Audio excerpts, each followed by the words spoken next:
Hi, everybody.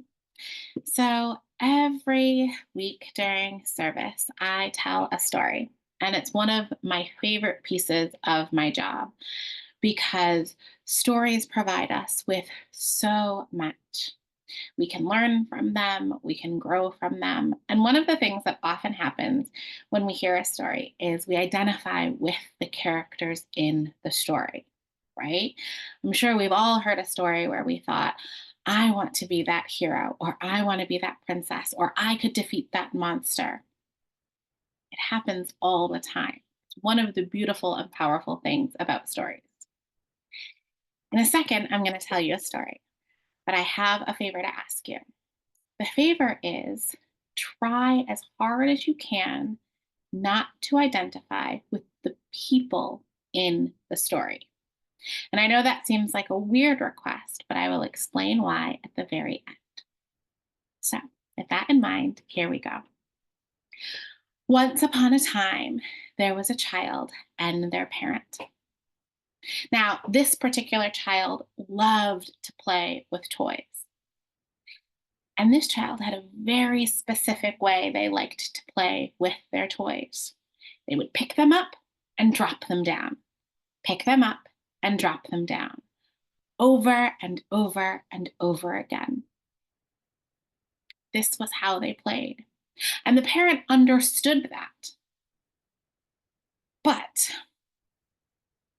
inevitably, the child would pick the toy up, drop it down, and it would break.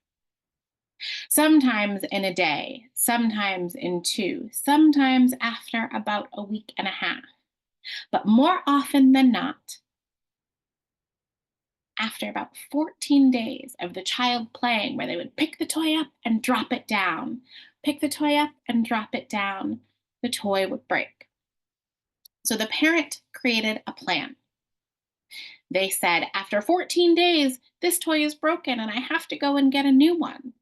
So from now on, I'm not going to spend more than $14 on the toy.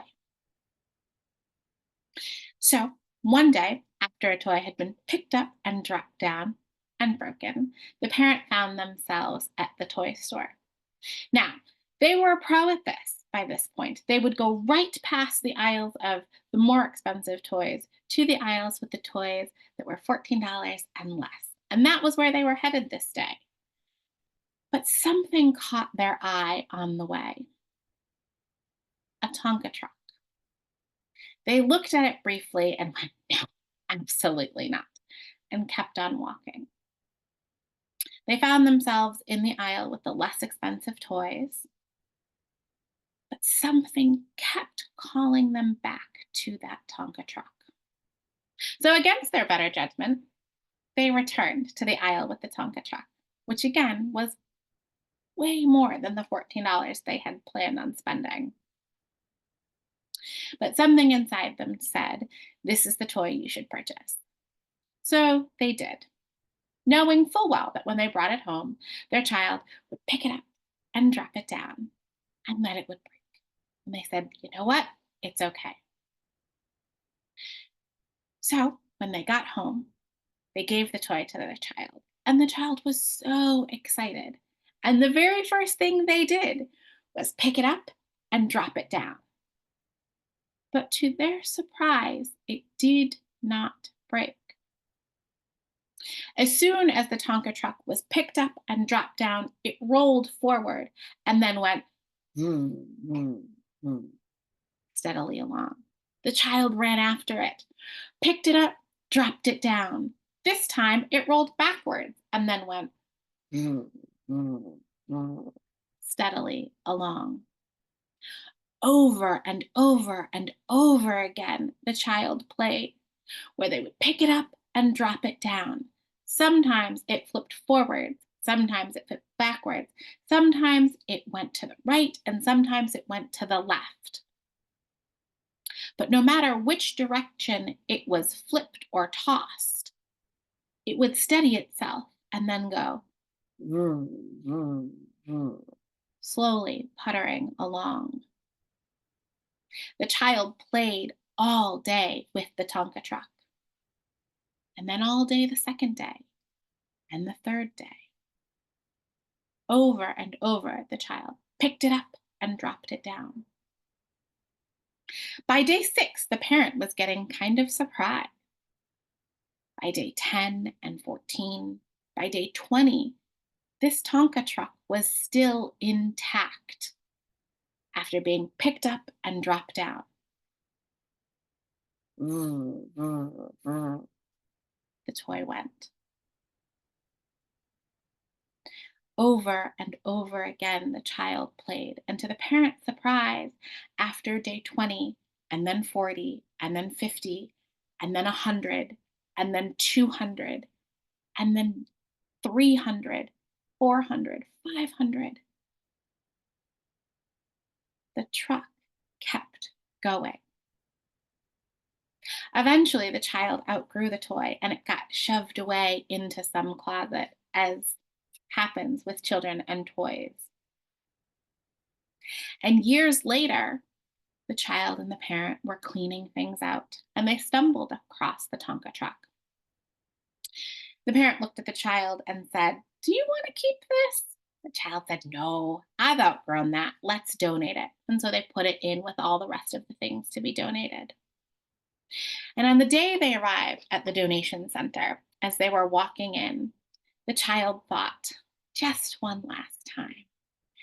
They took the Tonka truck out of the box, picked it up, and dropped it down. It flipped a couple times and then went brr, brr, brr. A smile crossed their face. They picked up the toy, walked into the donation center with their parent, and donated the things. Now, technically, that is where this story stops. But I'm sure you're all saying, why did you tell us this story, April? What does this have to do with anything? Do you remember at the beginning of the story, I asked you to try and not identify with the people in the story, the child or the mom or the parent? Well, there was only one other character in the story, and that was the Tonka truck. You see, the Tonka truck was built to be resilient. The Tonka truck was created to outlast. It was picked up and dropped. It flipped forward, it flipped backward, it went right, it went left, and it kept on going because that is how it was built. By not identifying with the child or the parent in this story, that just leaves the Tonka truck. And I chose this story to tell because I want to remind us all that just like the Tonka truck, we were built to outlast.